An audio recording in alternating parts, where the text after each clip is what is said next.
Masters, ముందుగా Brahma's meditation channel కి స్వాగతం, సుస్వాగతం మాస్టర్స్. జిమ్ లో జాయిన్ అయిన ప్రతి ఒక్క ఆత్మస్వరూపానికి నా యొక్క ఆత్మ ప్రణామాలు, కృతజ్ఞతలు. అలాగే ఇంత గొప్ప జ్ఞానాన్ని, ధ్యానాన్ని అందించిన మనందరి గురువు గారికి కృతజ్ఞతలు తెలియజేసుకుంటూ, ఎంతో అద్భుతంగా రోజుకొక మాస్టర్స్ ద్వారా ఎంతో చక్కటి జ్ఞానాన్ని అందుకుంటున్నాము. అలాగే చక్కటి జ్ఞానాన్ని అందించడానికి మన జిమ్ సెక్షన్ కి ఇచ్చేస్తున్నారు నారాయణ రెడ్డి సార్ గారు, పామూరు నుంచి. సార్ కార్డ్ తీసుకున్న జ్ఞానం వచ్చేసి ఆత్మ జ్ఞానం అనమాట. సార్, మీకు బ్రహ్మాస్ మెడిటేషన్ ఛానల్ నుంచి స్వాగతం, సుస్వాగతం sir. Thank you. Over to you sir. Thank you. బ్రహ్మర్షి మెడిటేషన్ ఛానల్ స్వాగతం, సుస్వాగతం. మరి ఇక్కడ జూమ్ లో పాల్గొన్న అందరికి స్వాగతం. మరి ఈరోజు టాపిక్ ఆత్మజ్ఞానం. మరి ఆత్మజ్ఞానం అనగా పత్రిగారు మరి గురువు గారికి కూడా స్వాగతం. ఆయన my dear friends, my dear masters, my dear God's అంటాడు. మరి మన నవరత్నాలు తీసుకుంటే పత్రిగారు ఏం చెప్తాడు? ఆత్మే పరబ్రహ్మం అని. మిత్రులారా, ఉండే తక్కువ మంది కాబట్టి వీలున్న వాళ్ళు ఫోటో ఆన్ చేసుకోండి. ఆత్మే పరబ్రహ్మము అని చెప్తాడు. అంటే చూడు, మనకి తల్లి, తండ్రి, గురువు తెలుసు, కానీ దైవం అనేది తెలియదు. ఆత్మే పరబ్రహ్మం అని. మరి దేహమే దేవాలయం అని చూడు, ఇప్పుడుదాకా మనకి ఆదిశంకరాచార్య చెప్పాడు. దేహమే దేహో దేవాలయ, జీవో సనాతన అని చెప్పి, దేహమే దేవాలయము, జీవుడే దేవుడని మరి అని చెప్పి 1200 సంవత్సరాలు అయినా కానీ మనకి దైవం అంటే తెలియదు, పత్రికారు వచ్చేంతవరకు. కాబట్టి దేహమే దేవాలయము, జీవుడే దేవుడు అని చెప్పాడు. కాబట్టి జీవుడే దేవుడు, మరి దేహమే దేవాలయం, శ్వాసే గురువు. చూడు, ఎక్కడ ఏ సొసైటీ దీన్ని అంగీకరించదు. మన శ్వాస ఇప్పుడు గురువు అంటే గురువు అనుకుంటాం, శ్వాసే గురువు అని. గురు బ్రహ్మ, గురు విష్ణు, గురుదేవో మహేశ్వర, గురు సాక్షాత్ పరబ్రహ్మ, తస్మై శ్రీ గురవే నమః అని చెప్పి మనకి గురువే అల్టిమేట్. అంటే పత్రిక అని చెప్పాడు, శ్వాసే గురువు, సహనమే ప్రగతి అని ఏమని చెప్పాడు? బహుళ విద్యలు అభ్యసించవచ్చు, బహుళ శాస్త్రమును పరికించవచ్చు, సహనమొక్కటబ్బ చాలా కష్టంబురా విశ్వదాభిరామ ఇసుకేసి తొహమని చెప్పాడు. అట ఎన్ని విద్యలు అప్పినా కానీ సహనం అప్పడం చాలా కష్టం అని చెప్పి, కానీ పత్రికలు చెప్పాడు సహనమే ప్రగతి.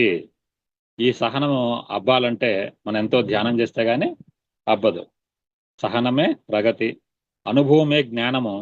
ఇప్పుడు జ్ఞానం అంటే అందరూ అన్ని దిక్కుల నాలెడ్జ్ ఈజ్ పవర్ అని రాసి ఉంటారు. కాబట్టి ఇక్కడ అనుభవమే జ్ఞానము.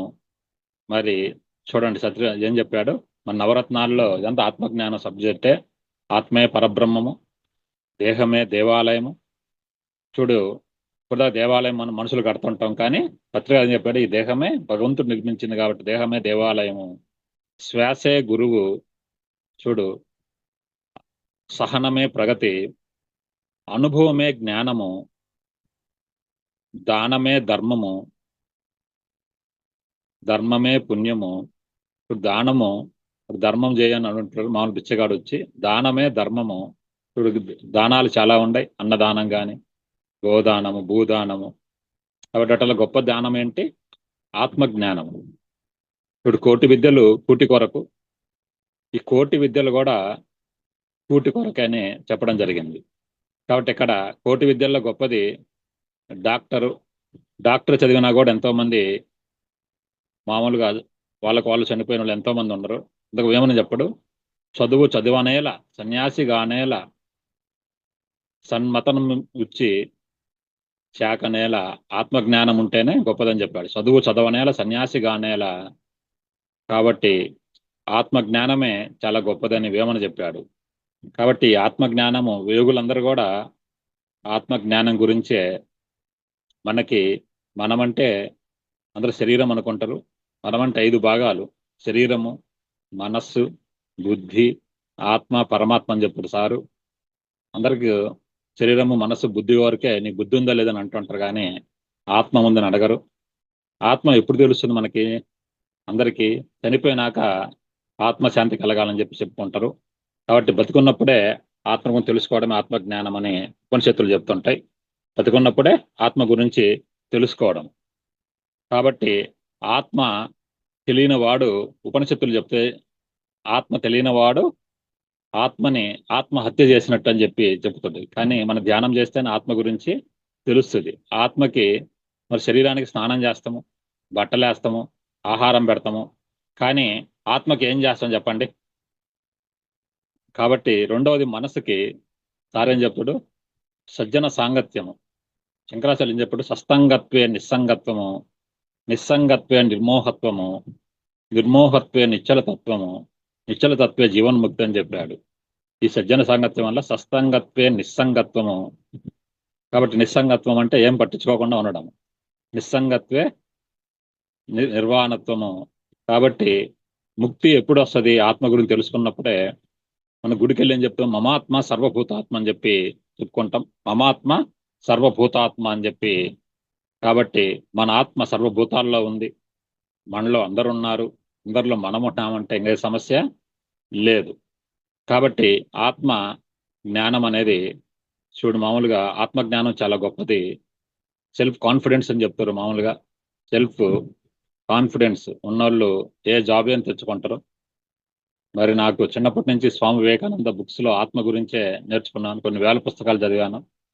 వాటి గురించి అంత ఆత్మ గురించి ఎక్కువ, ఒక యోగి ఆత్మకథ కానీ ఇట్లాంటివన్నీ ఆత్మ గురించి ఎక్కువ చెప్తూ ఉన్నాయి.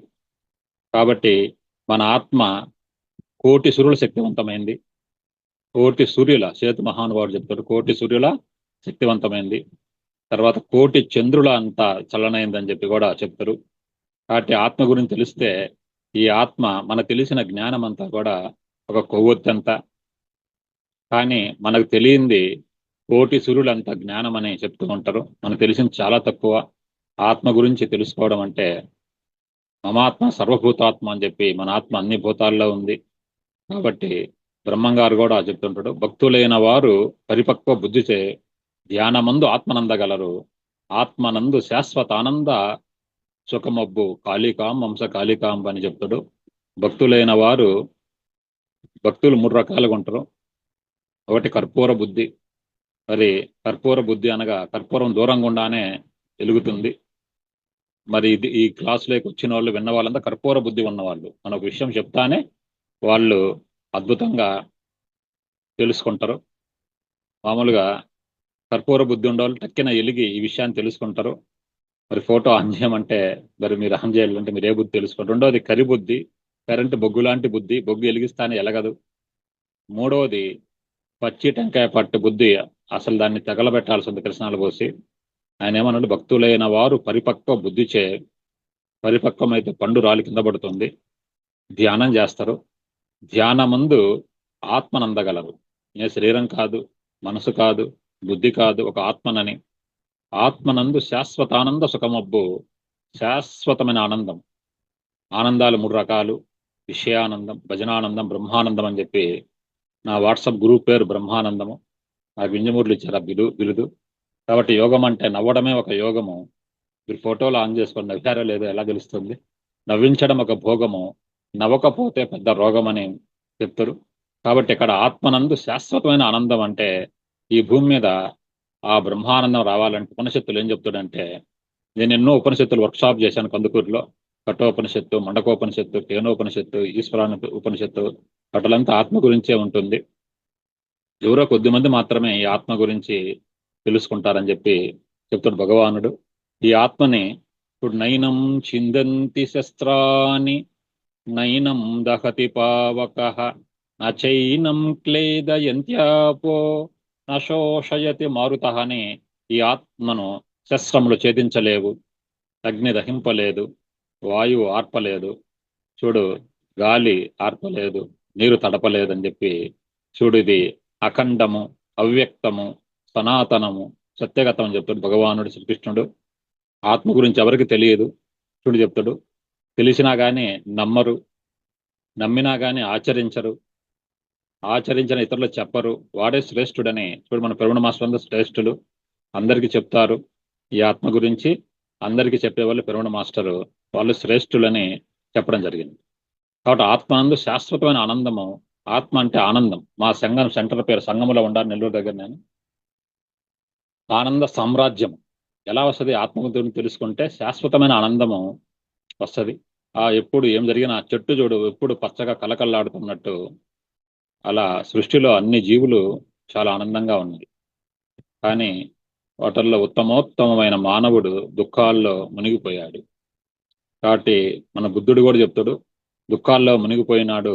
అంటే ఈ ప్రపంచం అంతా దుఃఖం ఉందని, ఆర్య సత్యాలు 4 పాయింట్లలో ఈ ప్రపంచమంతా ఏముంది? దుఃఖం ఉంది. దుఃఖానికి కారణం ఏంటి? కోరికలు. చూడు, దుఃఖానికి ఒక కోరిక వచ్చితే ఆనందము, లేకపోతే దుఃఖం అనేది వస్తుంది. దుఃఖానికి కారణము కోరికలు. కోరికలకు కారణం అజ్ఞానము. అజ్ఞానము వల్లనే చూడు ఈ కోరికలను ఉద్భవించి కోరికలు జరగ దుఃఖం కలుగుతుంది. తర్వాత అజ్ఞానం పోవాలంటే అష్టాంగ యోగం అని చెప్పి చెప్పడం జరిగింది. మరి బుద్ధుడు అష్టాంగ యోగంలో సరైన వాక్కు, సరైన కర్మ, సరైన స్మృతి, సరైన వ్యాయామము, సరైన ధారణ, సరైన ధ్యానము, సరైన సమాధి ఇన్ని సరిగా ఉండాలంటాడు. బట్ మన ఆలోచనలు కూడా సరైన ఆలోచన ఉంటేనే ఆత్మనందు జ్ఞానముడు సరైన ఆలోచన వస్తుంది. ఆలోచన 4 రకాలు. ఒకటి డెస్ట్రాయిడ్ థింకింగ్, అంటే వినాశకరమైన ఆలోచనలు. వినాశకాలు విపరీత బుద్ధి అని, వాళ్ళకి ఆత్మజ్ఞానం ఉన్న వాళ్ళు అలాంటి ఆలోచనలు ఉండవు. ఎందుకంటే ఆత్మ అంతా నేనే అని చెప్పి అన్నమాచాడు రాశాడు. అంతయు నీవే హరిపుండరీక, నా చెంత నీవే, వెనక నీవే, ముందు నీవే, నడిపి నీవే అని చెప్పడం జరిగింది. అలా ఆత్మజ్ఞానం తెలిసిన వాళ్ళు దురాశకరమైన ఆలోచనలు ఉండవు. నెగిటివ్ థింకింగ్, వ్యతిరేక ఆలోచన చేయలేను, నా వల్ల కాదు అనేది ఆత్మజ్ఞానం లేని వాళ్ళకి అలాంటి ఆలోచనలు వస్తాయి. పాజిటివ్ థింకింగ్ ఆత్మజ్ఞానంలో అప్పుడప్పుడు వచ్చిన వ్యక్తికి పాజిటివ్ థింకింగ్ ఉంటుంది. తర్వాత మిరాక్లస్ థింకింగ్ అంటే అద్భుతమైన ఆలోచనలు. ఆత్మజ్ఞానం పూర్తిగా వచ్చిన వ్యక్తి వాళ్ళకి అద్భుతమైన ఆలోచనతో అద్భుతంగా వాళ్ళ జీవితం జరుగుతుంది. కాబట్టి ఈ ఆత్మజ్ఞానము వల్ల చూడు, నేను ఆత్మను తెలుసుకోవడం ఆత్మజ్ఞానం. నేను దేహం అని చెప్తారు, కానీ దేహం కాదు, ఒక ఆత్మస్వరూపం అని తెలుసుకునేది ఆత్మజ్ఞానము. నేనే అంతా నిండి ఉన్నాను, అంతా నేనే అని తెలిస్తే అది బ్రహ్మజ్ఞానం. ఏమని కూడా చెప్తాడు, నేను కాదని మానసంబున ఎరుగకున్న మానవులకున్ స్వ అనుభవ సిద్ధి కలగదు, తానగు పరమాత్మ నెరుగధరమ వేమని. నేను కాదని అంటే శరీరం కాదని తెలుసుకోవాలంట. నేను ఆత్మను తెలుసుకోవాలి. నేను కాదని మనసంబున ఎరుగకున్న మానవులకు స్వ అనుభవ సిద్ధి కలగదు. ఇప్పుడు పత్రిక అనుభవమే జ్ఞానం అని చెప్పాడు.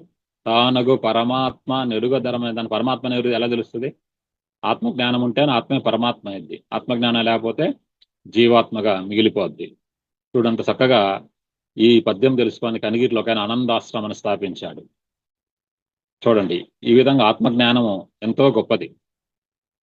కాబట్టి ఈ శరీరం కాదు నేను, మనసు కాదు, బుద్ధి కాదు, ఒక ఆత్మను తెలుసుకోవడమే ఆత్మజ్ఞానము. తర్వాత ఆత్మే పరమాత్మను తెలుసుకోవడమే బ్రహ్మజ్ఞానం. ఏమని చెప్పాడు? బ్రహ్మమనగ పరదేశమునలేడు, బ్రహ్మమనగ తానే బట్టబయలు, తన్ను తానెరిగిన తానెపో బ్రహ్మంబు, విశ్వదాభిరామ వినురవేమ. బ్రహ్మమనగ పరదేశమున లేడు, బ్రహ్మమనగ తానే. తన్ను తానెరగాలి. తాను ఎవరు అంటే ఒక ఆత్మను తెలుసుకోవాలి. తన్ను తానెరిగిన తానెపో బ్రహ్మము, బ్రహ్మమనగా ఆత్మ.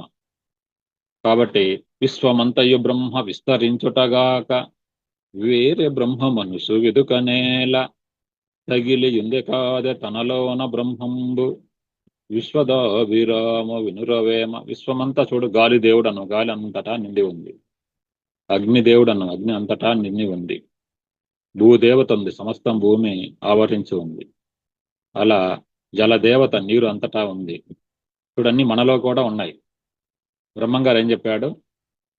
కక్కయ్యకి, కక్క పంచభూతములకు తోడుగా ఉంటే పంచముడు వనకించే పరిస్థితి బాధపడకురా కక్క అన్నాడు. మనలో చూడు, ఆ భూతత్వం ఉంది, తినే ఆహారంలో భూతత్వం ఉంది. తర్వాత అగ్నితత్వం ఉంది. మన శరీరంలో 98.4 ఫారెన్హీట్ టెంపరేచర్ ఉంటుంది. పెరిగితే జ్వరం వస్తుంది, తగ్గితే మనం చనిపోతాం. అదేవిధంగా వాయుతత్వం ఉంది. వాయు లేకపోతే శ్వాస ఉంటే శివం, లేకుంటే మనం ఉండం. అదేవిధంగా జలతత్వం ఉంది. మనలో ప్రపంచంలో 3 వంతులు నీరుంది, మనలో కూడా 3 వంతులు నీరుంది. అదే ఆకాశతత్వం. ఆకాశం ఉంటేనే శబ్దం వస్తుంది. మనం ఫుల్గా అన్నం తింటే గాలి ఆడదు, శబ్దం రాజు. గమనించండి. పంచభూతం నీకు తోడుగా ఉంటే పంచముడు అని కించపరిచతి బాధపడకురా కక్క అన్నాడు. కక్క అందరు నిలబడి భూమి వద్దంటుందా? అందరూ త్రాగే నీరు వద్దంటుందా? అందరు వెలిగించే అగ్గిపుల్ల మీ ఇంట్లో వెలగదా? అందరూ వీసే గాలి మీ ఇంటికి రాదా? అందరికీ ఆకాశాన్ని కనిపించదని చెప్పి చూడు, ఆత్మజ్ఞానాన్ని ఎప్పుడో బ్రహ్మం గారు బోధించాడు. కాబట్టి ఈ ఈ ఆత్మ నుంచే మన శ్వాస వస్తుందని చెప్తారు. బ్రహ్మం గారు ఏం చెప్పాడు? ఉత్తమోత్తమములు ఉశ్వాస నిశ్వాసలు పంక్తులరసితాను బ్రహ్మమగుట ముసుగులోన శివుడు పొసగియున్నాడయా కాళికాంబ హంస కాళికాంబ. ఈ ప్రపంచంలో అత్యంత ఉత్తమమైనవి ఉశ్వాస నిశ్వాస. పంక్తులరసితాను బ్రహ్మమగుట ముసుగులోన శివుడు పొసగియున్నాడయా. ఈ దేహం అనే ముసుగులో శివుడు దాగి ఉన్నాడు. ఎంత చక్కగా చెప్పాడు చూడండి పత్రిగారు. మరి ఎన్ని కాళికాంబ శతకముల మంచి పద్యాలు వేరి మనకిచ్చాడు. మనందరం చెప్పుకుంటూ ఆత్మజ్ఞానాన్ని అందరికీ బోధిస్తూ ఉన్నాం. వారికి మనసులోనే ధన్యవాదాలు మనం చెప్పుకోవాలి. కాబట్టి ఈ ఆత్మనందు శాశ్వతమైన ఆనందము. ఇప్పుడు పిల్లవాడు ఆనందంగా ఉంటాడు, పిచ్చివాడు ఆనందంగా ఉంటాడు, యోగులు ఆనందంగా ఉంటారు. కాబట్టి మనమంటే శరీరం కాదని వేదాలు ఉపనిషత్తులు కూడా మనం 5 కోశాలు ఉన్నాయని చెప్తే, అన్నమయ కోశము ఆనందం అంటాం, ప్రాణమయ కోశము మరియు ప్రాణవాయువు ఎప్పుడు ఆడుతూ ఉంటుంది, మనోమయ కోశము మనస్సులో మనందరికీ ఒక మనస్సు ఉంది, ఎటో వెళ్ళిపోయే మనస్సు. ఇప్పుడు మనస్సు గురించి ఎంతో మంది మనసుగా తీయింతే మనిషి బ్రతుకింతే మనసున్న మనిషికి సుఖము లేదింతే అని కూడా పాట రాశారు. కాబట్టి మనస్సు ఉంది, అదేవిధంగా బుద్ధి ఉంది. సరే, వాడిని బుద్ధి ఉందా లేదంటారు. ఈ ఆత్మ నుంచి అన్ని కూడా లభించాయి. తర్వాత ఆత్మ అనేది ఒకటి మన ఉంది. మరి చనిపోయినాక ఆత్మశాంతి కలగని బుద్ధి ఎలా పెడతారు? ఆత్మ ఉన్నప్పుడే మనం ఉంటుంది. దేహం అనే దేవాలయంలో ఆత్మ అనే దేవుడు మనం ఉంటేనే మనం జీవించి ఉంటాం, లేదంటే మనము ఈ దేహము ఉండదు. తర్వాత విజ్ఞానమయ కోశము, ఆనందమయ కోశము. చూడు, అన్నమయ కోశము, ప్రాణమయ కోశము, మనోమయ కోశము, విజ్ఞానమయ కోశము, ఆనందమయ కోశం. చూడు, తర్వాత విశ్వమయ కోశము, నిర్వాణమయ కోశం అని చెప్పి కూడా మనోళ్ళు మన సొసైటీలో ఆత్మజ్ఞానం తెలిసిన వాళ్ళు పేర్లు పెట్టారు. కాబట్టి ఇక్కడ మనంతా కూడా ఈ భూలోకానికి దివి నుంచి భూమికి దిగి వచ్చిన దేవతలం. కాబట్టి దిగజారిపోకుండా దివ్య జ్ఞానాన్ని తెలుసుకోవాలి. ఇక్కడ స్వామి వివేకానంద ఏం చెప్తాడు? అమృతస్య పుత్రులారా. అమృతం అంటే నా ఆత్మ. అసతోమా సద్గమయ తమసోమా జ్యోతిర్గమయ మృత్యోర్మా అమృతంగమయ ఓం శాంతి శాంతి శాంతి అని చెప్పాడు. ఈ అసత్యం నుంచి సత్యం వైపు ప్రయాణం చేయాలి, సమస్య నుంచి వెలుగు వైపు ప్రయాణం చేయాలా, మృత్యువు నుంచి అమరత్వానికి చేయాలి. అమరత్వం అంటే నా ఆత్మ. కాబట్టి ఈ ఆత్మ అమృతస్య పుత్రులారా లేవండి, మేల్కొనండి అంటే అందరూ నిద్ర మత్తులో ఉన్నారు. అందుకే మనకి పాటలు కూడా కవులు ఏం రాశారు? మత్తు వదలరా జీవ జీవితంలో సగభాగము నిద్దురకే సరిపోవును మిగిలిన సగభాగము చిత్తశుద్ధి లేకపోవునని చెప్పి. చూడు, ఇక్కడ మనం రోజుకి 8-10 గంటలు నిద్రపోతూ ఉంటారు. ఉండే 24 గంటల్లో 12 గంటలు నిద్రపోతున్నారు. జీవితంలో సగభాగము నిద్దురకే సరిపోవును మిగిలిన ఆ సగభాగము చిత్తశుద్ధి లేక ఇలాంటి క్లాసులు జూమ్ అయినా కనీసం 10 మంది రాలేదంటే చూడు, ఎవరికి ఉంది చిత్తశుద్ధి? లేదు. కాబట్టి వినరా భారత వీరకుమార్ అని ఇలాంటి క్లాసులు ఆత్మజ్ఞానం వినడం వల్ల మానవుడు తన స్వస్వరూపాన్ని ఎరగగలడు. కాబట్టి ఈ ఆత్మజ్ఞానం లేనివాడు ఎప్పుడు దుఃఖానికి లోనవుతాడు. పత్రికారు చెప్తాడు, ఆత్మజ్ఞానం లోపిస్తే మీకు దుఃఖం అనేది వస్తుంది. కాబట్టి దుఃఖ నివారణ మీరు చేసుకోవాలి అంటే ఆత్మజ్ఞానము ఉండాలి. ఈ ఆత్మజ్ఞానం ఉండాలంటే మరి చక్కటి సొసైటీ, పిరమిడ్ స్పిరిచువల్ సొసైటీ పిఎంసిలో ప్రతిరోజు ఎంతో మంది ఆత్మలు వచ్చి తన జ్ఞానాన్ని తెలియజేస్తూ ఉండరు. కాబట్టి ఈ ఆత్మ గురించి తెలుసుకోవడం ఆత్మజ్ఞానము. కాబట్టి ఎప్పుడు ధ్యానం చేస్తేనే మనము శరీరం కాదని, సూక్ష్మ శరీరం విడుదలైతే ఆ సూక్ష్మ శరీరము ఆత్మ యొక్క ప్రకాశము. స్థూల శరీరము, సూక్ష్మ శరీరము, కారణ శరీరము, మహాకారణ శరీరము, విశ్వ శరీరము, నిర్వాణమయ శరీరము, ఇవన్నీ మనకు అనేక శరీరాలు ఉన్నాయి. ఉల్లిపాయల పొరల్లాగా. ఆత్మజ్ఞానం లేని వ్యక్తికి ఇవన్నీ తెలియదు. చనిపోతే చూడు, మరణం లేని మీరున్న పత్రిక రాశాడు యూ ఫర్ ఎవర్ పుస్తకాన్ని. మరి మనకు మరణము లేదు, ఆత్మలం కాబట్టి. తర్వాత మరణాంతరం కూడా జీవితం ఉందని ఆత్మాయనం అనే పుస్తకం ఉంది. ఇప్పుడు ఆత్మ ఎలా ప్రయాణం చేస్తుంది? రామాయణము రాముడు ప్రయాణము, ఆత్మాయనం ఆత్మ ప్రయాణం. ఆత్మ ఎప్పటికీ నశించదు అని ఎంతో మంది దివ్యజ్ఞాన సమాజంలో ఆత్మను చూపించారు. వాళ్ళు మన సొసైటీలో పత్రికారు అన్నీ అక్కడ ఉండి ఆ జ్ఞానానంతా నేర్చుకొని మై డియర్ మాస్టర్స్ అనే పదం అక్కడి నుంచి తీసుకున్నారు. మై డియర్ ఫ్రెండ్స్, మనంతా స్నేహితులని. కాబట్టి మన తల్లి భూదేవి, తండ్రి ఆకాశం. చూడండి, ఈ చూడు ఆకాశం ఎక్కడ చూసినా గొడుగులాగా ఉంటుంది, ఎక్కడ చూసినా భూమి ఉంటుంది. అందరం మన బిడ్డలమే. యేసు ఏం చెప్పాడు? నా తండ్రి పంపగా భూమికి వచ్చాను, నా తండ్రి నేను ఒకటని తెలుసుకున్నాను అని చెప్పడం జరిగింది. మనం తెలుసుకోవాలి.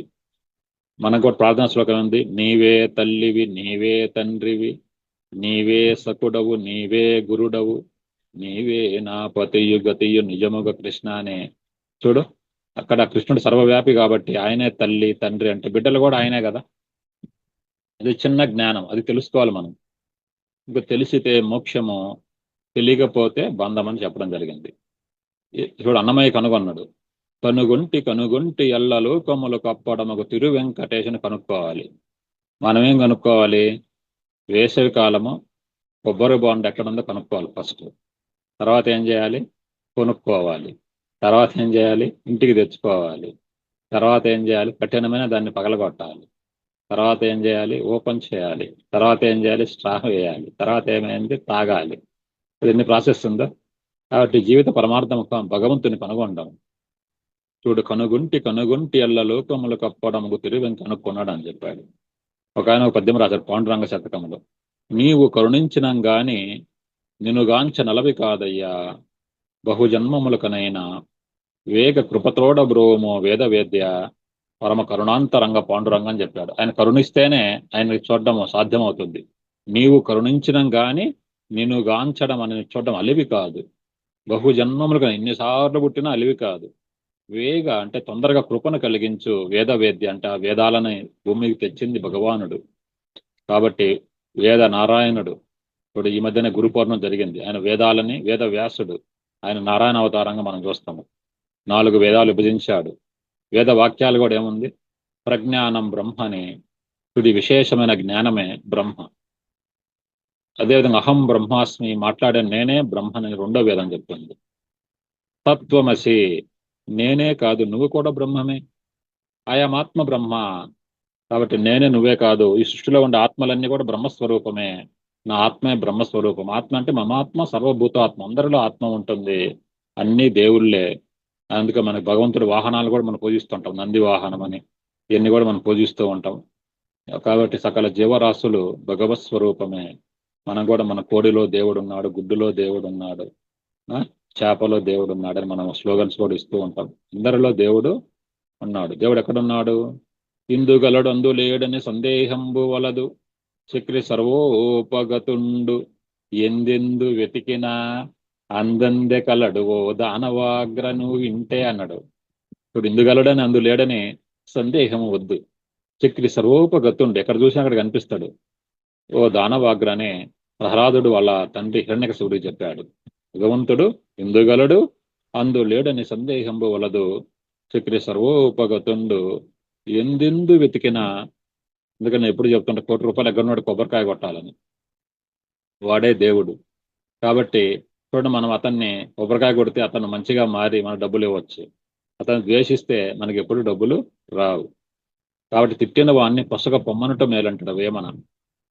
కాబట్టి వాడిని ఏమనకుండా పొమ్మంటే వాడు పశ్చాత్తాపడతాడు. ఎందుకంటే వాడు ఆత్మే, నువ్వు కూడా ఆత్మవే. కాబట్టి ఇదంతా పెద్ద నాటకం. నా నాటి బ్రతుకు నాటకము, కానక కన్నది కైవల్యము, పుట్టుట నిజము, పోవుట నిజము, నటనడి నీ పని నాటకం అని హనుమాచార్య చక్కగా రాశాడు. పుట్టుట నిజము, పోవుట నిజము, నటనమని నీ పని నాటకము. నానాటి బ్రతుకు, బాల్యము, యవ్వనము, నడి వయసు, వృద్ధాప్యం అంతా నాటకం. నాటకం తెలిసిన వ్యక్తి ఏ వ్యక్తి బాధపడ్డు. నాటకంలో పాత్రలు మారుతూ ఉంటాయి. డైరెక్టర్ భగవంతుడు, ఆయన వేసినట్టు మన నాటకం వేస్తూ ఉంటాం. కాబట్టి ఆత్మ అనేది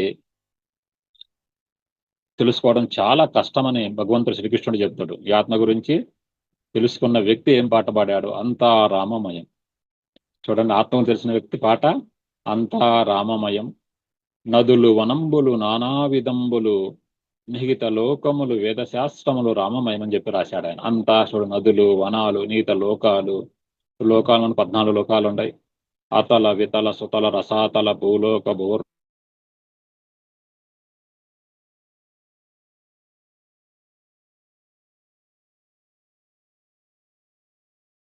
జీవితంగా ఉంటూ ఉంటాడు. తెలిసిన వ్యక్తి అన్నం పరబ్రహ్మ స్వరూపం అని చెప్పడం జరిగింది. ఇప్పుడు మనం తినే అన్నమే పరబ్రహ్మ స్వరూపము. అన్నం చేసే వ్యక్తి అన్నపూర్ణ. ప్రతి స్త్రీలు అన్నపూర్ణలు. మసిగుడ్డ మహాలక్ష్మి, గడప మహాలక్ష్మి, కొరక మహాలక్ష్మి అని చెప్తారు. కానీ ప్రతి స్త్రీ తాను లక్ష్మి అని తెలియదు. తెలిస్తే మీరు రాజరాజేశ్వరి దేవులు ప్రతి స్త్రీ అని తెలుసుకుంటారు. అప్పుడు స్త్రీ ఎప్పుడు దుఃఖానికి గురి కాదు. ఒక ఆమె కవిత రాసింది, వివాహమాజంత పని చేశావే, నన్ను పుట్టింటికి అతిథిని చేశావని రాసింది. చూడమంత నిరాశపూర్వకంగా వివాహమాజంత పని చేశావు, నన్ను పుట్టింటికి అతిథిని చేశావు అని రాయడం జరిగింది. మేము పాలిచ్చి పెంచిన వారే మమ్మల్ని పాలిస్తారా? ఢిల్లీకి రాజైన తల్లి కొడుకే, మేము పాలిచ్చి పెంచిన వారు మమ్మల్ని పాలిస్తారని చెప్పడం కూడా జరిగినది. అసమానంగా పరిపాలించాలి కదా. మన రాజ్యాంగంలోనే సమానత్వం ఉంది. ఆర్టికల్ 14 ప్రకారం స్త్రీ పురుషుల సమానము. షీలో హీ ఉంటుంది, యశచి షీలో హెచ్చి హీ ఉంటుంది. ఆమెలోనే అతడు ఉన్నాడు. ఉమెన్లోనే మెన్ ఉన్నాడు. స్త్రీలోనే పురుషుడు ఉన్నాడు. ఫిమేల్లోనే మేలు ఉన్నాడు. ఆడలోనే మగ ఉంది. అంటే చూడండి, మన అర్ధనారీశ్వర తత్వం. నీవే అతను, అతనే నీవని తెలుసుకోవడమే ఆత్మజ్ఞానం. కాబట్టి ఇప్పుడు వర్క్ ఈజ్ గాడ్ అన్నారు. పనియే దైవం అని. మనందరం ఒక రకరకాల పనులు చేస్తున్నాం. ఈరోజు వినడం కూడా ఒక పని, మాట్లాడడం ఒక పని, రకరకాల పనులు. పనియే దేవుడు. పనిచేసి మనం కూడా దైవ స్వరూపులమని తెలుసుకోవాలి. మరి మన విష్ణు సహస్రనామాల్లో విశ్వం విష్ణు అని, విశ్వమంతా విష్ణుమూర్తి ఉన్నాడు అని మనం తెలుసుకుంటాం. అది తెలుసుకుంటే చాలు. కాకినాడ శ్రీపీఠము అధిపతి పరిపూర్ణ సరస్వతి అంటాడు. ఈ ఒక్క మంత్రం అర్థం అయితే చాలు. విశ్వం విష్ణు 4 అక్షరాలు, 4 వేదాల సారం దీంట్లో ఉందని చెప్తాడు ఆయన. ఇప్పుడు విశ్వమంతా విష్ణుమూర్తిని చూస్తే ఇంక మన సమస్యలే లేవు. కాబట్టి మహాత్ములు అందరూ కూడా, మలయాళ స్వామి మరి పులిలో కూడా ఆ భగవంతుని చూసి, ఓ పులి దైవమా, నీకు నీ ఆహారము ఆకలితే నన్ను తిను, నా పని కాని భూమి మీద ఉంటే నన్ను వదిలివేయని చెప్తే ఆ పులి వెళ్ళిపోయిందంట. మహాత్ములందరూ సర్వజీవులని సమానంగా చూస్తారు. ఏమని చెప్పాడు? సర్వజీవుల యందు సమముగా నుండెడి అతని క్రమము తెలియ అతడే యోగి, అతడే తానే కాని అన్యుడు కాదయా, విశ్వదాభిరామ ఇసుకేసితోమ. సర్వజీవులను సమానంగా చూడాలి. నీవలే పొరుగువారిని ప్రేమించడు యేసు. సర్వజీవుల యందు సమముగా ఉండేది అతడి క్రమము తెలియ అతడి యోగి, అతడు తానే కాని అన్యుడు కాదని చెప్పడం జరిగింది. అతను తానే సర్వజీవులందు తానే నివసిస్తూ ఉన్నాడు. అది నేను ఎప్పుడు చెప్తుంటా, నేను మాట్లాడలేదు, మీలో నుండి నేనే మాట్లాడింది, నేనే వింటుంది. అందరిలో ఉండే నేనే మాట్లాడుతుంది, ఆ నేనే వింటుందని తెలిస్తే, ఒక నేనే ఉంటే గోలే అంటే. ఇంకా దత్తాత్రేయ స్వామికి పెళ్లి కాని ఒక గాజు వేసుకున్న అమ్మాయి గురువు అంట. ఏంటంటే ఈ కథ, పెళ్లి కాలేదు అమ్మాయికి, వాళ్ళ ఇంట్లో ఎవరూ లేరు, వాళ్ళ ఇంట్లో బియ్యం లేవు. అమ్మాయిని చూడడానికి పెళ్లి పెద్దలు వచ్చారు. అమ్మాయి తలుపు వేసి ఇంటి వెనకుండే రోటిలో బియ్యాన్ని దంచుతుంది. 2 గాజులు ఉంటే శబ్దం వేస్తుంది. శబ్దం వేయడం వల్ల మామూలుగా ఈ ఇంట్లో బియ్యం కూడా లేవు పేదవాళ్ళని అమ్మాయి పెళ్లి కాదు. ఒకే గాజు ఉండడం వల్ల దంచినా కానీ మరి ఆ శబ్దం లేకుండా దంచి వండి పెట్టి వాళ్ళను సాగనంపింది. కాబట్టి ఏకాంతంగా ధ్యానం చేయాలి అని మనకి ఆయన ఆమెని ఉదాహరణగా గురువుగా స్వీకరించాడు. మనకు ప్రతి ఒక్కరూ గురువుగానే స్వీకరించాలి. పత్రికారు మరి పిల్లల నుంచి నేర్చుకోవాలా, స్త్రీల నుంచి నేర్చుకోవాలి, గ్రామీణ ప్రాంతంలో నేర్చుకోవాలి, పట్టణ ప్రాంతంలో నేర్చుకోవాలి, ప్రతి సృష్టిలో ఉండే ప్రతి జీవి నుంచి నేర్చుకోవాలని చెప్పి అన్ని చెప్తూ ఉంటాడు. అలా మనము నేర్చుకోవడము ఉపనిషత్తులు అంటే నేర్చుకో, నేర్పించు, నేర్పిస్తే గురువు అవుతావు. గురువే సమస్తం. గురు బ్రహ్మ గురు విష్ణు గురుదేవో మహేశ్వర గురు సాక్షాత్ పరబ్రహ్మ తస్మై శ్రీ గురవే నమః అని చెప్పి గురువే అల్టిమేట్. కాబట్టి గురువు లేని విద్య గుడ్డి విద్య అని చెప్పడం కూడా జరిగింది. కాబట్టి గురువు శ్వాసరూపంలో ఉండని మనం లోతైన జ్ఞానంలో మనం తెలుసుకుంటాం. కాబట్టి చూడండి, తర్వాత ప్రహ్లాదుడు ఏం చెప్తాడు? భగవంతుడు సర్వాంతర్యామి, అంతటా నిండి ఉన్నాడు అని చెప్తాడు. వేదాలు ఇంకా ఏం చెప్పినాయి? మాతృదేవోభవ, తల్లియే దైవము. తల్లి 9 మాసాలు మోస్తుంది. పితృదేవోభవ, తండ్రి జీవితాంతం మోస్తాడు. ఆచార్య దేవోభవ. మరి ఆచార్యుడు అంటే ఆచరించి చెప్పేవాడు, మరి ధ్యానులందరూ ధ్యానం చేసి బోధిస్తూ ఉంటాడు, అంతా ఆచార్యుడు. అతిథి దేవోభవ. లోకమంతా నలుగురే ఉండేది, తల్లి, తండ్రి, గురువు, అతిథి, అందరూ దైవస్వరూపం వేదం చెప్పడం జరిగింది. శ్వాస ఉంటే శివం అని తెలుసుకుంటాం మనం. కాబట్టి ఈ సంసారం అనేది ఘోరమైంది. ఎందుకంటే సంసార కూపమున దిక్కుతోచకయుండి విలపించుటేలకో మనస, గురుపాదములు బట్టి తత్వంబు తెలుసుకొని తప్పించుకోవోయి మనస అని చెప్పి మానసబోధ మలయాళ స్వామి శిష్యుడు విద్యారణ్య ప్రకాశ్ స్వాముల వారు రాశారు. సంసార కూపమున దిక్కుతోచకయుండి విలపించుటేలకో మనసా, గురుపాదములు బట్టి తత్వంబు తెలుసుకొని తప్పించుకోవోయి మనసా, ఎన్ని జన్మల నుంచి బంధంబు తొలుగక దుఃఖించుచున్నావు మనసా, నరజన్మమందు జ్ఞానంబు నార్జించి తాపంబు బాపుకో మనసా, సంసారమందలి అల్ప సుఖమును చూసి మురిసిపోవగ నేల మనసా, ఆనందముగతోషు విషయ భోగములన్నీ మూన్నాళ్ళ ముచ్చటే మనసా, జగతిలో ఉన్నట్టి దేహంబులన్నీయు నీ యొక్క రూపాలే మనసా, సత్యంబు తెలుసుకొని ప్రాణులన్నింటి ఎడల దయ కలిగియుండుము మనసా, కాలచక్రమందు గిరగిరా తిరుగుతూ నాశమందగ నేల మనసా, నాశమే లేనట్టి ఆత్మ పదవిని పొంది ఆనందమందుము మనసా. చూడండి, ఇక్కడ ఎన్నో శ్లోకాలు మానస బోధలో ఆత్మ గురించే ఆయన రాయడం. శ్రీకాళహస్తిలో ఆయన పీఠం ఉంది. మిత్రులారా, మానస బోధ ఒక చిన్న పుస్తకం. తిరుపతి వెళ్తే మలయాళ స్వామి పుస్తకాల స్టాల్ ఉంటుంది. మానస బోధ తత్వసారం. తత్వం అనగా ఆత్మ గురించిన తత్వమే. తత్వంబు తెలుసుకొని తప్పించుకోవోయి. ఎక్కడి నుంచి తప్పించుకోవాలి? సమస్యల నుంచి, దుఃఖము నుంచి, భయము నుంచి, బాధ నుంచి, వెలితి నుంచి, కలత నుంచి. ఇలా ప్రతి మనిషికి ఒక సమస్య ఉంటుంది. 8 బిలియన్ పీపుల్ ఉన్నారు, వాళ్ళందరికీ ఒక సమస్య ఉంటుంది. అన్నింటినీ తప్పించుకోవడమే ముక్తి. ఏమని చెప్పాడు?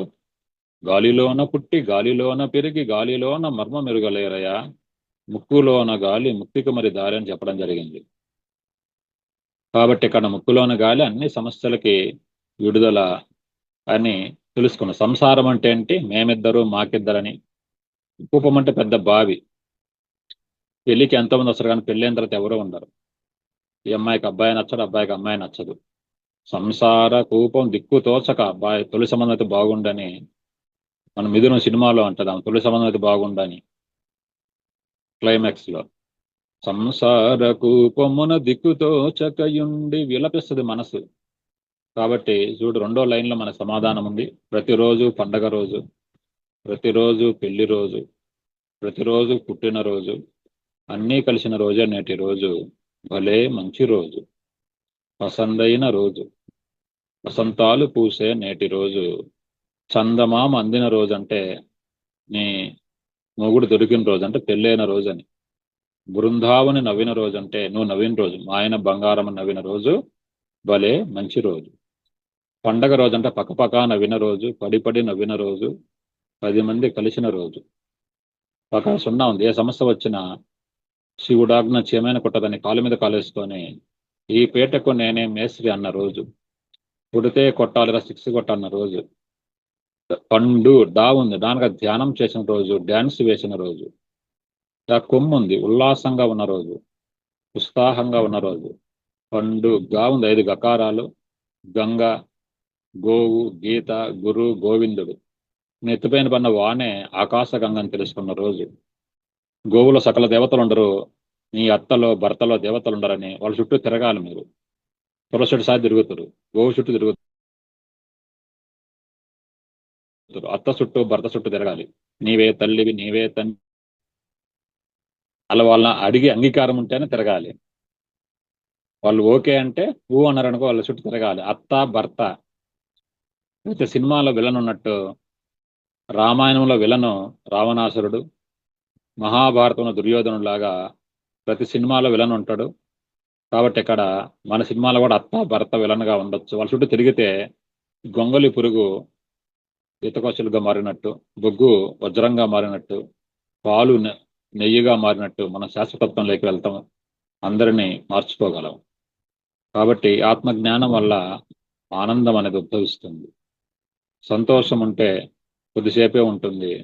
సంతోషం సగం బలం అంటారు, ఆత్మజ్ఞానం తెలిస్తే సంపూర్ణ బలం. కాబట్టి ఆత్మజ్ఞానం తెలిస్తే ఎప్పుడు సంతోషంగా ఉంటాం. చూడక్కడ దాంట్లో సంసార కూపమును దిక్కుతోచకయుండి విలపిస్తుంది మనసు. గురు పాదములు బట్టి, గురువు అంటే శ్వాస ఎక్కడ, పాదాల కొండ, పాదాలు పట్టుకుంటే మట్టి ఉంటది, పత్రికారు అంటారు, పాదాలు పట్టుకోవాలి. గురు పాదములు బట్టి తత్వంబు తెలుసుకొని నేనెవరు, ఎదుటి వారెవరు, సమస్య అంటే ఏమిటి తప్పించుకోవచ్చు. మనుషులు 3 రకాలండి. నది ఒడ్డునున్నోళ్ళు, నది మధ్యలో ఉన్నోళ్ళు, నది దాటిన వాళ్ళు. ఆత్మజ్ఞానం తెలిసిన నది దాటినట్టు, లేకుంటే నదిలో కొట్టుకొని పోతూ ఉంటాం. లాహిరి లాహిరి లాహిరిలో అనే వజ్రతుల్యమైన పడవలో ప్రపంచ మానవ కోటి, వృక్షకోటి, జంతుకోటి అందరూ కూర్చున్న ఖాళీగా ఉండే పడవలో మనం ప్రయాణం చేస్తూ ఉంది. లాహిరి లాహిరి లాహిరిలో ఊహూ జగమే ఊగెనుగా. మీరు ఊగరుగానే నేను అరుస్తూ ఉంటా, మనం కూడా ఊగుతూ ఉండాలి. ఎగిరిపోతే ఎంత బాగుంటుందని చెప్పాలి. జగత్తంతా ఊగుతుంటే మనం ఎందుకు ఊగము? అలా నేను ఒక దిక్కు 170 మంది డ్యాన్స్ చేయించాను గుంటూరు జిల్లా మంతెన వారిపల్లెలో. వాళ్ళు చెప్పారు, మీకు సార్ మమ్మల్ని అందరినీ గ్లోబ్ ఊపినట్టు ఊపి పారేశారని, మీకు కోటి కోటి ధన్యవాదాలని చెప్పారు. కాబట్టి భార్యాభర్తలు, భార్య హీరోయిన్, భర్త హీరో, బంధమంటూ తెలియని బాటసారికి అనుబంధం వచ్చుకుని దేవతని, స్త్రీలు దేవతలు, పురుషుడు దేవుడు. దేవదేవుని చింతించు దినము దినము, చక్రహస్తుని ప్రకటించు చదువు చదువు, తండ్రి హరిజేరు మనడి తండ్రి తన ప్రహ్లాదుడు చెప్తాడు. ఆ హరిని అంటే భగవంతుని చేరుకోవడమే మానవ జీవిత పరమార్థం. భగవంతుడు ఎక్కడ ఉన్నాడని భాగవతంలో, యవ్వని చేజనించు జగమెవ్వని లోపల నుండు లీనమై యవ్వని ఎందుడిందు పరమేశ్వరుడెవ్వడు, మూల కారణంబెవ్వ ఆది అనాది మధ్య లయుడెవ్వడు, సర్వము తానైన వాడెవ్వడు, వానినే ఆత్మభౌ. చూడు, వానిన ఈశ్వరునే శరణంబు వేడెదన్. ఈ యవ్వని జగత్తంతా ఎలా తయారైంది? యవ్వని చే జనించు జగంబు, యవ్వని ఎందుడిందు, ఎవరి లోపల ఉంటుంది? అసలు పరమేశ్వరుడు ఎవ్వడు? మూల కారణమేంటి? ఆది అనాది మధ్య లయుడెవ్వడు, సర్వము తానైన వాడెవ్వడు, వాని నేను ఆత్మ బహు ఆత్మలో చూసుకుంటాను అని చూడు ఎంత చక్కటి పద్యం పోతం రాశాడు. భగవంతుడు ఎక్కడ ఉన్నాడని కూడా ఇంకో పద్యం రాస్తాడు. లోకంబులు లోకేశులు లోకస్తులు తెగిన తుది, నలోకంబగు పెంజీకటి కవ్వలనవ్వడు, ఏకాకృతి వెలుగు వానినే సేవించనని చెప్తాడు. ఈ లోకంబులు లోకేశులు లోకస్తులు తెగినది అలోకమని అవతల పెంజీకటి భయంకర చీకటి అవతల వెలుగుతూ ఉంటుంది, అదే పరమాత్మ. ఆత్మ అంటే ప్రకాశం, అజ్ఞానం అంటే అంధకారం. అంధకారం పోతేనే వెలుగు వచ్చినట్టు, జ్ఞానసూర్యుడు ఉదయించినట్టు. ఇప్పుడు చీకటిలో ఎన్నో భయాలు, వెలుతురులో ఏ భయాలు ఉండవు. చీకటిలో తాడును కూడా పాము అనుకోవచ్చు, వెలుతురులో అలాంటి సందేహాలే మనకు ఉండవు. జ్ఞానం ఉన్నప్పుడు ఏ సందేహాలు ఉండవు. ఎప్పుడు సందేహాలని స్థితి సమాధి స్థితి అని తెలుసుకుంటాం. కాబట్టి ఈ ఆత్మజ్ఞానం వల్ల ఎప్పుడు సంతోషంగా ఉంటాం. చూడు, తన కోపమే తన శత్రువు, తన శాంతమే తనకు రక్ష, దయ చుట్టంబౌ, తన సంతోషమే స్వర్గము, తన దుఃఖమే నరకము, సద్యము సుమతి అని. చూడు తన కోపమే తన శత్రువు, తన శాంతమే తనకు రక్ష, దయ చుట్టంబో తన సంతోషమే స్వర్గము, తన దుఃఖమే నరకము, సద్యము సుమతి అని. ఎంత చక్కటి పద్యం అది. సంతోషమే సంపూర్ణ బలం. ఎప్పుడు మామూలుగా సంతృప్తిగా ఉండాలి. చూడు, మీరు ఫోటో ఆన్ చేయమంటే ఆన్ చేయరు, కానీ సంతృప్తిగానే ఉండాలి. చేయడం మీది, చేయకపోవడం మీ ఇష్టం. కాబట్టి తన కోపమే తన శత్రువు, తన శాంతమే తనకు రక్ష, దయ చుట్టంబో తన సంతోషమే స్వర్గము, తన దుఃఖమే నరకము, సద్యము సుమతి అని చెప్పి చెప్పడం జరిగింది. కాబట్టి ఇలా మనకి ఎప్పుడు సంతృప్తిగా ఉండాలి. ఈ సంతోషము సంతృప్తి అనేది ఊటబావులు లాంటి ఎంత తీసినా వస్తూ ఉంటాయి. ఎప్పుడు మీ ఆయన 1000 రూపాయల చీరని బజార్కి వెళ్ళి 0 లేసిపోయింది అనుకో, 100 రూపాయల చీర అయినా సంతృప్తిగానే ఉండాలి. ఒక రోజు కారు చేస్తానని చెప్పి ఆటో తెచ్చాడు వేరే ఊరికి వెళ్ళడానికి, అప్పుడు నీకు కూడా సంతృప్తిగా ఉండాలి. ఒకరోజు నువ్వు ఊరికి వెళ్ళినప్పుడు అన్ని కూరలు చేస్తానని చెప్పి ఏ కూర చేయలేదు, ఊరగాయ పచ్చడేసి పెట్టాడు. విభిన్న పరిస్థితులు నువ్వు సంతృప్తిగా ఉండాలి, అక్కడ సంగీతంలో పాటలు పాడుకోవాలి. పత్రికారు అని చెప్పాడు మన ఆస్థాన గీతంలో, పాట నాకు సరిజోడు పక్షి నాకు తోడు, నా దారి ఎడారి నా పేరు బికారి, కూటికి నే పేదను గుణములలో దొడ్డని, పాట నాకు సరిజోడు పక్షి నాకు తోడని, విసుగురాదు కుషిపోదు. చూడు, ఖుషి అంటే ఇప్పుడు ఆనందంగా ఉంటాను, వేదన అలసట లేనే లేదు, నా పేరు ఆనంద విహారి, మేలుకొని కలలు కని మేఘాల విధహరించే బాటసారిని నేను. చూడండి ఎంత చక్కటి మన ఆస్థాన గీతంగా సారు ఆ పాటని, సినిమా పాటని భాష్యం రాశారు తులసిదళం పుస్తకంలో. అందరూ చదవాలి తులసిదళం పుస్తకాన్ని. ఆత్మ జ్ఞానం గురించి అద్భుతంగా అక్కడ చెప్పడం జరిగింది. కాబట్టి ఇక్కడ అన్నములు వేరైన ఆకలి ఒకటే, పుష్పములు వేరైన పూజ ఒకటే, కుండలు వేరైన మట్టి ఒకటే, స్వీట్లు వేరైన చక్కెర ఒకటే, ఆభరణములు వేరైన బంగారం ఒకటే, లైట్లు ఫ్యాన్ వేరైన కరెంటు ఒకటే, ఒక చిన్న పాప సబ్బులు వేరైన పోయే మురికి ఒకటే. కాబట్టి ఉన్నది ఒకటే ఆత్మ. కాబట్టి బ్రహ్మ సత్యం జగన్మిథ్య అని చెప్పి, ఈ బ్రహ్మ అనేది ఆత్మే సత్యము, జగత్తంతా మిథ్య, కళలో వస్తువు లేదు, ఇళ్ళలో కూడా లేదని ఎప్పుడు సంగీతంతో పాటలు పాడుకోవాలి. చక్కటి సంస్కారం కలిగి ఉండాలి. ఇలాంటి క్లాసులకు అటెండ్ అవుతూ, క్లాసులు బోధిస్తూ అందరినీ ధ్యానులుగా మార్చాలి, శాకాహారులుగా మార్చాలి. మరి అన్ని జీవులను సమానంగా చూడాలి. ఇలా మనకి ధ్యానముందు ఆత్మను అందగలరు. ఈ ఆత్మను తెలుసుకోవడమే జీవిత పరమార్థం. ఆత్మ తెలిసిన వ్యక్తి అసలు దుఃఖించడు, ఏ పరిస్థితి జరిగినా కానీ ప్రశాంతంగా ఉంటాడు, చక్కటి సంతోషంగా ఉంటాడు. చక్కటి సంస్కృతిని, మనకి ధ్యాన సంస్కృతిని దశ దిశలా వ్యాపింపజేస్తూ ఎక్కడికైనా వెళ్తుడు. కాబట్టి నేను సంస్థానికి 100 రోజులు బయట తిరుగుతూనే ఉన్నాను. 52 ఆదివారాలు, నాకు 200 రోజులు బడి జరుగుతుంది, 130 రోజులు సెలవులు, అట్లా 100 రోజులు నేను బయట క్లాసులకు వెళ్తూనే ఉంటాను మిత్రులారా. కాబట్టి నేను కాలు దూరంలో ఉన్నాను చెప్తాను. కాల్ అంటే ఈ కాలు కాదని, ఫోన్ కూడా కాల్ అంటాం. కాల్ చేస్తే నేను ఊ అంటాను. ఇలా ఈరోజు క్లాసు కూడా మేడం అడగడం, నేను ఓకే చేయడం అంతా కూడా జరిగింది. కాబట్టి చక్కటి సంకల్పం, ఈరోజు క్లాస్ పెట్టాలని మేడం గారు అడిగితే నేను సోమవారం వస్తానని రావడం ఆమె సంకల్పం. తర్వాత చక్కటి సంపదలు పొందుతూ, భౌతిక సంపదలు, భార్య భర్త బిడ్డలు, ఆస్ట్రల్ సంపదలు అంటే ఆత్మ సంపదలు, థర్డ్ ఈ 6 సెన్స్ 7 సెన్స్, 7 సెన్స్ సినిమా కూడా వచ్చింది. తర్వాత సంపదలు పొందుతూ, సంగతి అంటే ఈరోజు ఎండలు ఎక్కువ ఉండే రకరకాల మాట్లాడుతుంటారు. నేనేం చెప్పానంటే జీవిత మధురమ యొక్క ఆనందామృతాన్ని తాగుతూ ఆ మత్తులో ఒక పాట కూడా డ్యాన్స్ చేశానండి. 2వ పాట కూడా వేస్తున్నానంటే మా ఫ్రెండ్స్ మాకు నేర్పించమన్నారు. అలా అయితే మా అమ్మటి రండి నేర్పిస్తా అని చెప్పారు. ఏంటో సంగతి అంటే ఏం చెప్పాలా, జీవితం ఒక అద్భుతం, ఒక జీవితం ఒక ఆట, జీవితం ఒక పాట, జీవితం ఒక కథ, ఏమన్నా దక్కో అంటే ధ్యానం దక్క అని చెప్పే స్థాయికి రావాలి. కాబట్టి సంగతులు సరి చేసుకుంటూ, సంశయాలు తొలగించి, అన్ని అనుమానాలు, కొంతమంది మొగుడి మీద అనుమానం, కొంతమందికి భార్య మీద అనుమానం, కొంతమంది భగవంతుడి మీద అనుమానంతో దేవుళ్ళను మారుస్తూ ఉంటారు. యోగానంద పరమహంస అంటాడు, ప్రతి మానవుడు ఇంకేదో అని ఎక్కడెక్కడ ఎత్తుకుతున్నాడు. ఇంకేదో అనేది భగవంతుడు. భగవంతుని తెలుసుకున్న వ్యక్తి యాత్ర సంపూర్ణమైంది. వాడు ఏం ఎతకాల్సిన పని లేదు. వీలుంటే 4 మాటలు కూర్చుంటే కప్పు కాఫీ అని ఈరోజు కొన్ని కోట్ల మంది క్యూ లైన్లో ఉన్నారు. మనం ఇక్కడ డైరెక్ట్ భగవంతుని చూస్తున్నాం. మసిగొడ్డే మహాలక్ష్మి, మీరే లక్ష్మి అని చెప్తూ ఉన్నాను ఇక్కడ. కాబట్టి ఇక్కడ మన సంపూర్ణం, ఓం పూర్ణమదం పూర్ణమిదం పూర్ణశ్య పూర్ణమాదాయ పూర్ణమేవాశిష్యత అని సున్నాన్ని తీసివేసి నచ్చవేసిన గురంతా సున్నానే. ఈ 10 పదులు 100 అని, ఈ 10 ఉంటే మీ గృహం స్వర్గసీమ అవుతుంది. మంది వేద ఉపనిషత్తుల సారం గృహం యొక్క స్వర్గసీమ. 26 పాయింట్లు చెప్తూ ఉంటే ఈ 10 సంసారం కోసం, 10 దైవం కోసం చెప్పాను. ఇప్పుడు అంతా రామమయమని, అన్నం పరబ్రహ్మ స్వరూపం 12వది, 13 వర్కీస్ గాడు, 14 విశ్వం విష్ణు, 15 ప్రహ్లాదుడు హరిని అన్ని దిక్కలు చూశాడు, ఇందువలనందు లేడని, సందేహం వశకి సర్వోపగతుండు ఎందెందు వెతికిన అందంద కలడని చెప్పాడు. 16 మాతృ దేవోభవ, 17 పితృ దేవోభవ, 18 ఆచార్య దేవోభవ, 19 అతిథి దేవోభవ, 20 శ్వాస ఉంటే శివం. 6 పాయింట్లు ఉన్నాయి.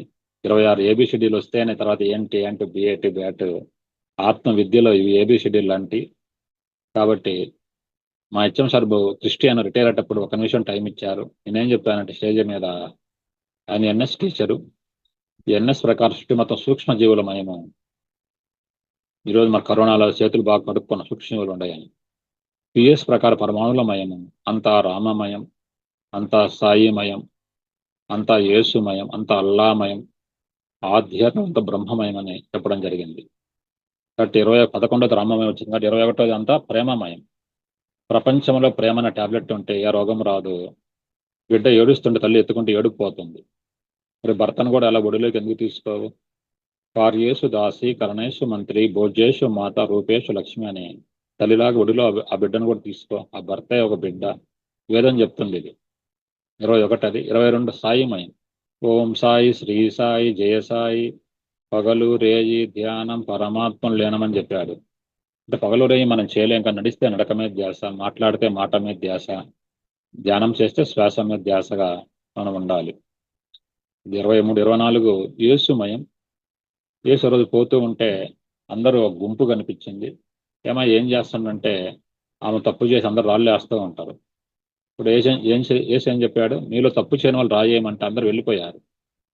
ఇప్పుడు మనకు పద్యం ఉంది తెలుగులో, తప్పులెన్నువారు తండోపదండంబు లుర్వి జనులకెల్ల నుండు తప్పు, తప్పులెన్నువారు తమ తప్పులెరగరు, విశ్వదాభిరామ వినురవేమ. తప్పులెన్నువారు వాడు తప్పు వీడు తప్పు అని చెప్తాం. తండోపదండంబు ఉరివి జనులకెల్ల నుండు తప్పు, తప్పులెన్నువారు తమ తప్పులెరగరు, విశ్వదాభిరామ ఇక ఇందామర మామ అన్నట్టు. కాబట్టి చేసి చూడు, అందరూ తప్పు చేసినారని చెప్పి ఆమెను కాపాడాడు. వాళ్ళు మహాత్ములు. అల్లామయం. అల్లాక ఒక రాత్రి నిద్ర పట్టలేదంట. ఏం చూస్తే వాళ్ళ ఆవిడ దిండు కింద ₹1 దాచిపెట్టింది. ఎందుకు దాచిపెట్టామంటే ఏమంటే ఒకవేళ జబ్బు వస్తే అన్నదంట. పిచ్చి దానం జబ్బులను కోరుకుంటున్నామని అర్ధరాత్రే దానం చేశాడంట. వాళ్ళంతా మహాత్ములు. ఏ పిట్ట రేపటి కోసం దాచిపెట్టాడు, మానవుడు దోసుకో అని చెప్పి అలా ఉంటున్నాడు. కాబట్టి ఇక్కడ ఇలా మనము తర్వాత అంత బ్రహ్మమని చెప్పాను. బ్రహ్మమనగా ప్రదేశంలో లేడని, ఆ బ్రహ్మ అంతటా విస్తరించున్నాడు. బ్రహ్మమనగా తానే బట్టబయలు, తన్ను తాను ఎరగడమే తానేపో బ్రహ్మమని, విశ్వమంతా బ్రహ్మ విస్తరించి ఉంది. గాలిదేవుడిలాగా అది మనం తెలుసుకోవాలి. బ్రహ్మ లేకపోతే మనం ఉండం. 25 అండి ఒక వేదం ఇది. 3 వేద ఋగ్వేదము, తొలి 10 3 అక్షరాల పదాలు. రెండో దైవం కోసం పత్రికలు మైడియర్ గాడ్స్ అన్నాడు, 10 పదాలు తయారు చేశాను. ఇవన్నీ ఆత్మజ్ఞానము. తర్వాత లౌకికవాదం, అన్ని మతాలను గౌరవించాను, 5 పాయింట్ తయారు. 3వ జ్ఞానము. ఫస్ట్ ఋగ్వేదం, 2వది యజుర్వేదం, 3వది సామవేదం, 4వది అధర్వణ వేదం 1 పాయింట్. నువ్వు ఎలా జీవించాలి, నేను ఎలా జీవించాలి అంటే అందంగా. కొంతమంది అందంగా లేరంటారు. మీరు నల్లగా ఉన్న పళ్ళు తెల్లగా ఉంటాయి, ఎంటికలు తెల్లగా, అందరు రంగులు వేస్తూ ఉంటారు. రంగులు వేయకూడదు. చెట్టు రంగులు వేసుకుంటుందే. అందంగా మరింత ఆనందం కావాలంటే 3 పూటలు 3 పాటలు పాడుకోవాలి. చక్కగా నా పాట నీ నోట పలకాలి చిలక, నీ బుగ్గలో సిగ్గులొలకాలి చిలక, చక్కగా పాడుకోవాలి. కాబట్టి అందంగా మరింత ఆనందంగా పాట పాడితే ఆనందం వస్తుంది. అందంగా మరింత ఆనందంగా ఒక దివ్యస్పర్శ గాలి వీస్తూ ఉంది. వాత్సల్య పరిశ్రమలు ఉన్న భావనతో ఎంతో ప్రేమ దివ్యస్పర్శకు ఉంది. మరి భగవంతుడు ఒక ఆలింగనంలో మనందరం ఉన్నాము. ఉన్న భావనతో ఈ ఆధ్యాత్మ మార్గాన్ని అంటే ధ్యాన మార్గాన్ని వీడకుండా మరి ఆత్మజ్ఞానం తెలుసుకుంటూ, శాకాహారం తీసుకుంటూ, పిరమిడ్లు నిర్మిస్తూ, సహాయం చేస్తూ సామరస్యపూర్వకంగా జీవించాలి. ఎలా జీవించాలంటే సామరస్యపూర్వకంగా. ప్లస్ గొప్పదా, మైనస్ గొప్పదంటే ప్లస్ అంటే నాకు అన్నీ ఉన్నాయని చెప్పాలి, మైనస్ అంటే నాకేమీ తెలియదని నేర్చుకోవాలి. సమత్వం యోగ ఉచ్యత అని చెప్పి సమానంగా ఉండాలి. అన్నీ ఉండేవాళ్ళు ప్లస్ అంటే ఏం చెప్పాలి? నేను సర్వసమృద్ధమై ఉన్నాను, నా జీవితం ధనంతో, సర్వసంపదలతో, సంపూర్ణ ఆరోగ్యంతో, ప్రేమతో, ఆత్మజ్ఞానంతో నిండి ఉన్నది. సమస్తము సృష్టి నుండి పొంది ఉన్నాను, లోక కళ్యాణం కొరకు అర్పిస్తున్నాను. ఓం తత్సత్ యద్భావం తద్భవతని వాడాలి. మామూలుగా మేడం అలానే వాడు అన్నీ పొందింది. ఒకరోజు అడుక్కు తినే వాళ్ళు బియ్యం తిని, ఈరోజు మా ఇంట్లో ఉద్యోగాలు ఉన్నాయని చెప్పి అడ్వర్టైజ్మెంట్ ఇచ్చింది. నాడు నేడు అది. భావం తద్భవతి భగవద్గీత సారం మిత్రులారా. కాబట్టి మన భావములోను భావాన్ని మార్చుకోవాలంటే ఆత్మజ్ఞానం ఉన్న వ్యక్తే సద్భావన కిందకి వస్తాడు. అలా మైనస్ అంటే తగ్గించుకున్నవాడు హెచ్చించబడిన బైబిల్లో చెప్తుంది. ఈక్వల్ అంటే సమత్వం యోగ ఉచిత అని శ్రీదా వచ్చును సరితముగా నారికేల ఫలమును సిరిదా పోయిన పోవును కరేమింగి నలగపడిన సంపద వస్తే రాని పోతే పోని అని చెప్పి మన గురువు సదానంద యోగి చెప్తాడు. వస్తే రాని పోతే పోని, దేనికి నువ్వు ఫీల్ కాకూడదు. బస్సులో పోతే గుంతలు ఉంటాయి, విమానంలో పోతే ఏ గుంతలు ఉండవు కదా. అటు ఉన్నత స్థాయికి ఎదిగితే అంతా సమానమే, సర్వజీవులు సమానంగా చూస్తాం మనం. ఇప్పుడు ఎలా ఉన్నామంటే ఆనందం ఆనందమే, నవ్వే నవ్వు అని చెప్పాలి.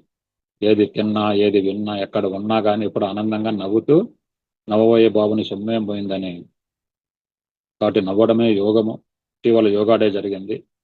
కాబట్టి ఎప్పుడు నవ్వుతూ తుళ్ళుతూ ఆడుతూ పాడుతూ ఈ భూమి మీద అద్భుతంగా రాణించాలి.